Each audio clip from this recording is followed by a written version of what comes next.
Hi guys, कैसे हैं आप सब लोग। आज की वीडियो में हम बात करने वाले हैं एक्सरसाइज 5.2 के क्वेश्चन नंबर 11 की। तो चलिए आइए देखते हैं क्वेश्चन में हमसे क्या पूछा है। Which term of the AP, यहाँ पे आप देख सकते हैं एपी का सीक्वेंस दिया हुआ है, will be 132 more than it's 54th term. अब हमसे ये पूछ रहा है कि एपी में ऐसा कौन सा टर्म होगा, ठीक है, जिसकी वैल्यू ए 54th टर्म में हम 132 और जोड़ देंगे और इसकी जो वैल्यू आएगी वो कौन से टर्म की वैल्यू होगी, हमें ये बताना है। यहाँ पे हम लिख देते हैं सबसे पहले सॉल्यूशन। अब हम क्या करेंगे, हम यहाँ पे जो एपी दिया हुआ है इससे हम वैल्यू फाइंड आउट करते हैं। कैसे? पहली वैल्यू हमेशा किसकी होती है गाइज? पहली वैल्यू होती है हमेशा ए की। अब निकालेंगे डी। डी कैसे निकालेंगे? सेकंड वाले में से फर्स्ट वैल्यू को क्या कर देंगे, माइनस कर देंगे। तो मैं 15 में से 3 घटा दूंगा तो हमारे पास क्या आ जाएगा, हमारे पास आ जाएगा 12।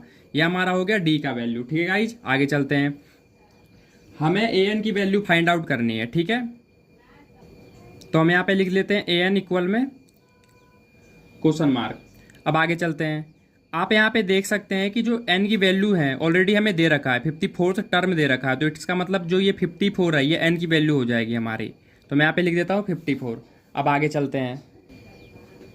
सबसे पहले मैं ए एन की वैल्यू फाइंड आउट कर लेता हूँ। ए एन इक्वल में हो जाएगा हमारा ए 54 प्लस में, यहाँ पे आप देख सकते हैं कि हमारे पास कितना दिया हुआ है, ए 54 में 132 ज़्यादा दिया हुआ है। तो मैं यहाँ पे लिख देता हूँ 132 ज़्यादा। ठीक है, आगे चलते हैं। ए 54 को हम क्या लिख सकते हैं, ए 54 को हम ए प्लस में, यहाँ पे 54 है, इसमें से एक कम करके डी से इसमें से एक कम करके डी के साथ मल्टीप्लाई कर देंगे तो हमारे पास हो जाएगा 53D। ठीक है गाइज, आगे चलते हैं। 132। अब इसमें वैल्यू रख देते हैं हम। ए की वैल्यू कितनी है हमारे पास? ए की वैल्यू हमारे पास 3। डी की वैल्यू हमारे पास कितनी हो जाएगी? डी की वैल्यू हमारे पास 12 प्लस 132। ए एन इक्वल में यहाँ पे कितना हो जाएगा, 3 प्लस में 53 को 12 से मल्टीप्लाई करेंगे हमारे पास हो जाएगा 636 प्लस 132।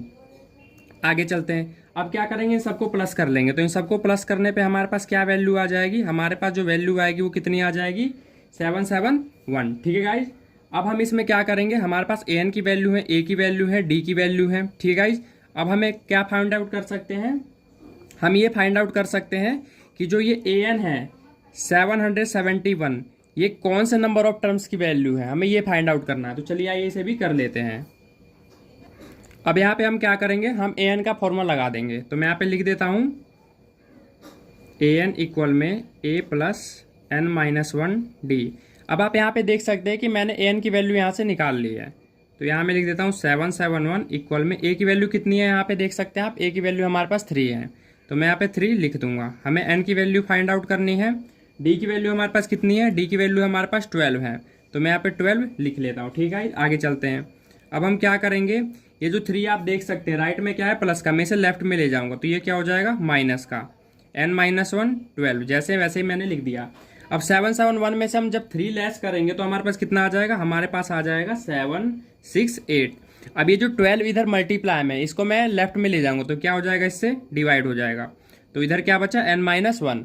अब 768 को हम क्या करेंगे, 12 से कैंसिल कर देंगे। कितने बार पे कैंसिल होगा देख लेते हैं। 12 छिंग 72, 4 इधर चला गया, ये हो गया 48।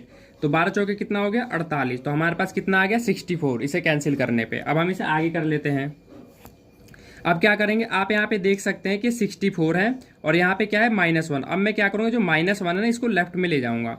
तो इसे जब लेफ्ट में ले जाऊँगा तो ये प्लस का हो जाएगा। तो एन की वैल्यू हमारे पास कितनी आ जाएगी, एन की वैल्यू आ जाएगी हमारे पास 65।